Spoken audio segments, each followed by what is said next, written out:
Agora eu quero conversar mais uma vez com o Marcelo Favalli, porque bombeiros dizem que começaram a controlar os mais de 600 focos de incêndio que estão destruindo áreas de mata nativa e também afetam drasticamente o turismo nessa época em que o país é o mais visitado. A gente está falando da Grécia, Favalli.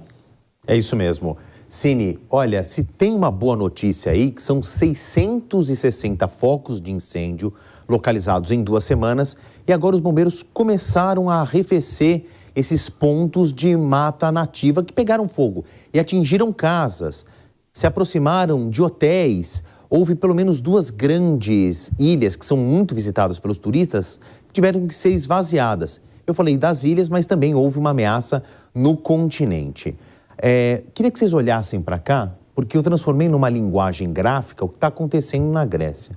Primeiro aqui, para a gente entender, nós estamos falando do meio do Mediterrâneo, muito visitado por turistas. Só fazer um parênteses rápido aqui, isso aqui nós estamos dizendo uma época pós-pandemia, tá? Então que o turismo começa a voltar ao ponto pré-pandemia e sofre agora com esse intenso calor e fogo florestal. Essa mancha vermelha aqui, até se perde o mapa da Grécia no meio, esse ponto preto é a capital Atenas, e esses pontos mais escuros significam 48 graus Celsius. Não é que 48 graus Celsius no asfalto, não. É a 2 metros a partir do asfalto, às 22 horas no horário de Brasília, significa às 2 horas da tarde na Grécia. Nem é o ponto mais quente do dia. Para vocês entenderem que entre 24...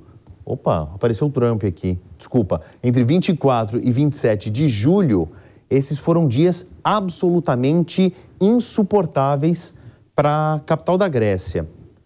Eu vou avançar um pouquinho para a gente entender o que são esses focos de incêndio. Primeiro, Rhodes.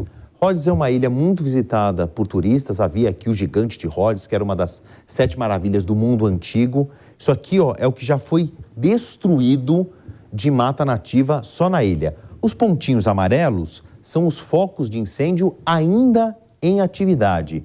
Diminuíram muito, mas ainda são bastante perigosos. E em Voss, que é mais perto do continente também, toda uma área destruída e ainda muitos focos de incêndio em atividade. Nós estamos falando, ó, de 2 áreas muito distantes uma das outras, Voss e Rhodes. Atenas está aqui no meio. Então, o que eu quero dizer é que essa massa de calor em Atenas, ela não está concentrada em um ponto só. Agora, o quão preocupante é essa superfície queimada na Grécia? Olha esse cálculo assustador. Aqui no começo, a gente tem a média de 20 anos atrás, né? A partir de 2006. Nem é tão longe assim. Vai subindo e olha o alcance que chegou de área queimada. A perspectiva é que até o final do ano sejam consumidos 300 milhares de hectares de área queimada na Grécia.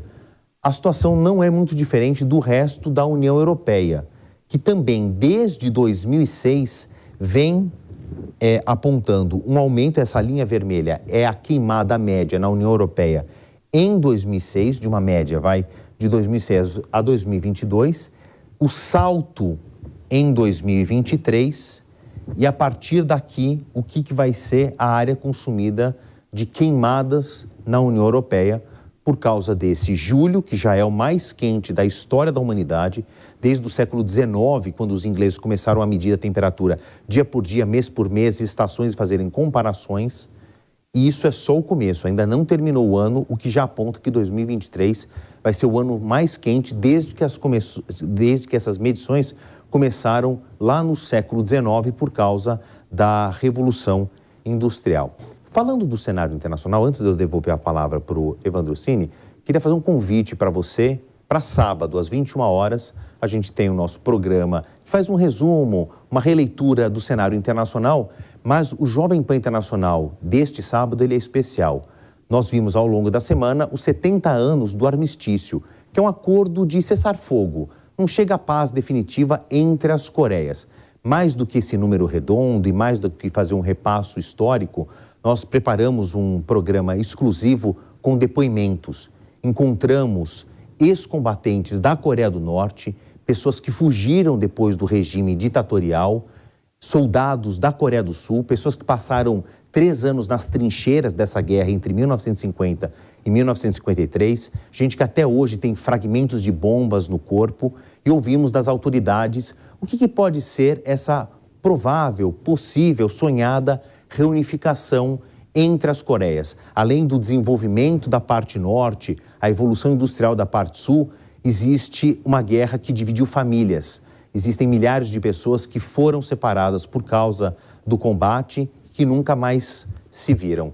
Então eu convido todo mundo a esse Jovem Pan Internacional deste sábado às 21 horas, que vai ser dedicado a esse armistício, 70 anos de um acordo de paz entre as Coreias. Excelente, Favalli. Muito obrigado por tua participação hoje. Uma boa noite para você. Para todo mundo e até amanhã. Até.